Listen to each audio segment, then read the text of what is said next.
నా పేరు పావని. నేను ఒంగోలు నుంచి మాట్లాడుతున్నాను. ఇంత గొప్ప ఆపర్చునిటీ ఇచ్చిన పత్రి సార్‌కి, పత్రి మేడంకి చాలా థాంక్స్. అండ్ నేను మెడిటేషన్‌లోకి ఆఫ్‌కోర్స్ నాకు 2006లో డ్యాడీ వచ్చారు. నాకు తెలుసు. కానీ నేను మెడిటేషన్ చేయడం మాత్రం స్టార్ట్ చేసింది నా 10థ్ క్లాస్ నుంచి. అది కూడా మా ప్రిన్సిపల్ మేడం వల్లనే. నా 10థ్ క్లాస్ ఫైనల్ ఎగ్జామ్స్‌లో నాకు చాలా హెల్త్ బాలేదు. మెడిటేషన్ చేసిన తర్వాత ఆఫ్టర్ 10 డేస్ మెడిటేషన్ చేసిన తర్వాత ఎగ్జామ్స్ నేను చాలా కాన్ఫిడెంట్‌గా రాయగలిగాను. అసలు రాయలేకపోయాను. అసలు ఆ సంవత్సరం పాస్ అవుతానో లేదో కూడా నాకు తెలీదు. బట్ మెడిటేషన్ చేసిన తర్వాత నేను రాసాను. I got 9 points. After that నేను నా కొన్ని సంవత్సరాల తర్వాత ఆఫ్టర్ 11థ్, 12థ్ తర్వాత నాకు చదువుకునేటప్పుడు కొంచెం బ్యాక్ పెయిన్ వచ్చేది. కానీ అది చాలా తగ్గలేదు. బట్ లాస్ట్ ఇయర్ నేను కడతాల్లో మెడిటేషన్ చేసేటప్పుడు ఆ పెయిన్ పోవడం నాకు బాగా అర్థమైంది. Coming to vegetarian topic. చిన్నప్పటి నుంచే నేను వెజిటేరియన్‌ని. సో, నాకంత ప్రాబ్లమ్ లేదు. కానీ ఒక ప్రాణిని చంపడం అనేది చాలా క్రూయాలిటీ. మనకు చిన్న దెబ్బ తగిలితేనే చాలా బాధేస్తది. సో, ఆ ఒక ప్రాణిని డైరెక్ట్‌గా ప్రాణం తీయకుండా కాళ్ళు కట్ చేసి అవన్నీ కట్ చేసినప్పుడు ప్రాణం ఒక్కోటి పోతుంటే అది ఎంత బాధపడుతుందనేది ఒక్కసారి చూస్తే అది మనం కట్ చేయడానికి కూడా చాలా బాధపడతాము. సో, నాన్ వెజ్ అనేది నాట్ గుడ్ ఫర్ హెల్త్. ఎందుకంటే అది డైజెషన్ అవ్వడానికి కూడా చాలా టైం పడతది. అది మన లోపల బాడీలో ఉన్నవన్నీ స్వెల్ చేసే అవకాశం ఉంటది. సో, వెజిటేరియన్‌లో అనేది వెరీ గుడ్. అందరూ అడుగుతారు. అంటే మనం చెట్లని కూడా కోసుకొనే కదా తింటున్నాము అని అడుగుతారు చాలామంది. మా ఫ్రెండ్స్ కూడా చాలామంది ఆర్గ్యూ చేశారు. అంటే నాకు అర్థమైందేందంటే ఒక ప్రాణిని చంపినప్పుడు అది మళ్ళీ తిరిగి రీబర్త్ అవ్వదు. కానీ ఒక చెట్టుని కోసినప్పుడు దానికి ప్రాణం ఉంటుంది కరెక్టే. కానీ అది రీబర్త్ అవుతుంది. మళ్ళీ మొక్కలొస్తాయి. మళ్ళీ పూలొస్తాయి, కాయలొస్తాయి. సో, అది మనకి మంచిది.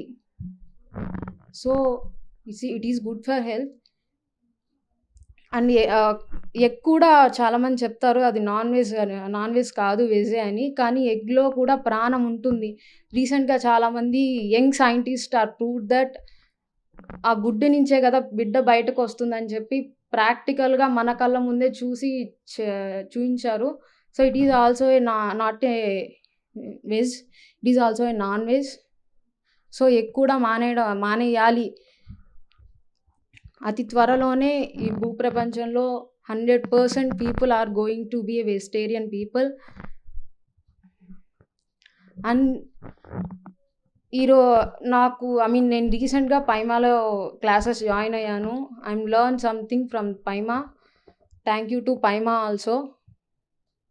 నేను ఈ మాత్రం మాట్లాడుతున్నాను అంటే నేను పైమాలో జాయిన్ అయిన తర్వాత లిటిల్ బిట్ కాన్ఫిడెన్స్. నాకు ఫస్ట్ నుంచి టెన్షన్ ఉంది. ఆ కొంచెం నెర్వస్‌ని నేను ఇప్పుడిప్పుడే దాన్ని క్యూర్ చేసుకుంటున్నాను. కమింగ్ టు మై ఎడ్యుకేషన్, నాకు ప్రతి స్టేజ్‌లో నాకున్న భయాన్ని గానీ, ఎగ్జామ్స్ అంటే నాకు కొంచెం ఫియర్ కాంప్లెక్స్ ఎక్కువుంటుంది. ఆ ఫియర్ నుంచి గానీ, ఎక్కడికక్కడ ప్రతి దాని నుంచి టెన్షన్ క్లియర్ చేసుకోవడానికి గానీ, నాకు మెడిటేషన్ అనేది చాలా అంటే చాలా యూజ్‌ఫుల్ అయింది. అంటే నాకు మెడిటేషన్‌లో పెద్దగా అనుభవాలు అంటే చెట్లు, మొక్కలు ఇలా ఏముండవు. ఒక సర్టెన్ స్టేజ్ తర్వాత ఒక రిలాక్సేషన్ అనేది ఒకటొస్తదనమాట. ఎగ్జామ్స్ టెన్షన్‌లో ఆ టైంలో నేను మెడిటేషన్ చేసినప్పుడు ఆ రిలాక్సేషన్ స్టేజ్ అనేది నాకు చాలా important thing. After the meditation నేను చదువుకుంటే చాలా క్లియర్‌గా ఒక్కసారి ఒక 2, 3 టైమ్స్ రివైజ్ చేయంగాల్నే చాలా గుర్తుండిపోతది. సో, నాకు ఎగ్జామ్‌కి ఆ విధంగా మెడిటేషన్ అనేది చాలా యూజ్‌ఫుల్ అయింది. నేను ఎగ్జామ్‌కెళ్ళే ముందు కూడా I will do 5 minutes meditation. అందువల్ల నేను చాలా ఫ్రీగా ఎగ్జామ్ రాయగలను. నేనేదో క్లెవర్‌నని చెప్పను గానీ, ఐ గాట్ 70-80% మార్క్స్. సో, ఆ ఫియర్ అనేది నేను అలా పోగొట్టుకున్నాను. ఆఫ్‌కోర్స్ నేను ఆ మెడిటేషన్ చేయడం వల్లే ఆ టైం వరకు నేను చాలా ఫ్రీగా ఉండగలను. భయం అనేది తీసి పక్కన పెడితే నేను ప్రశాంతంగా నేను చదివింది రాయగలను. నేను గుర్తుపెట్టుకుంది అక్కడ రిప్రజెంట్ చేయగలను. ఆఫ్టర్ దట్ నేను ఈ మెడిటేషన్ ద్వారా చాలామంది పీపుల్‌ని కలిసాను. నా ఎడ్యుకేషన్ పరంగా గానీ, తర్వాత నా ఫ్రెండ్స్ గానీ, చాలామంది పరిచయమయ్యారు. అన్నా, చెల్లెలు ఎలాగో ఇక్కడికొచ్చిన తర్వాత ఇక్కడున్న అన్న బ్రదర్స్ అండ్ సిస్టర్స్‌తో గూడా అలా మింగిల్ అవ్వగలిగాను. పైమాలో అయితేనేమి, బయట పీపుల్ అయితేనేమి చాలామంది నాకు ఈ విధంగా పరిచయమయ్యారు. Thanks to Paima. Coming to education questions, of course Mallikarjun అన్న ఈస్ హెల్పింగ్ మీ. ఎడ్యుకేషన్ నా సైడ్ నుంచి ఎడ్యుకేషన్ పరంగా అంటే పిఎస్ఎస్ఎం ద్వారా గానీ, పైమా ద్వారా గానీ, అంటే ఫ్యూచర్‌లో అంటే ఒక స్టెప్ తీసుకొని ఎలా ఎళ్ళాలి ముందుకి, ఏం చదువుకోవాలి, ఏం చదువుకుంటే ఎలా ఉంటుంది అన్న డౌట్స్ కానీ, ఇలాంటి డౌట్స్‌కి చాలామంది సొల్యూషన్స్ చెప్పారు నాకు. ఈ పిఎస్ఎస్ఎం సొసైటీలో నాకు ఎడ్యుకేషన్ పరంగా ఎదగడానికి చాలామంది హెల్ప్ చేశారు. అంటే నేను ఫ్యూచర్ నాకు చదువుకోవడానికి ఉన్న డౌట్స్ కానివ్వండి, నేను ఒక గవర్నమెంట్ జాబ్ చేయాలనుకుంటున్నాను. సో, దాని విధంగా హెల్ప్ చేయడానికి గానీ, లేటెస్ట్ న్యూసెస్ ఇట్లాంటివన్నీ హెల్ప్ చేయడానికి పిఎస్ఎస్ఎం నాకు అన్ని విధాలుగా సహాయపడుతుంది. Thanks to PSSM.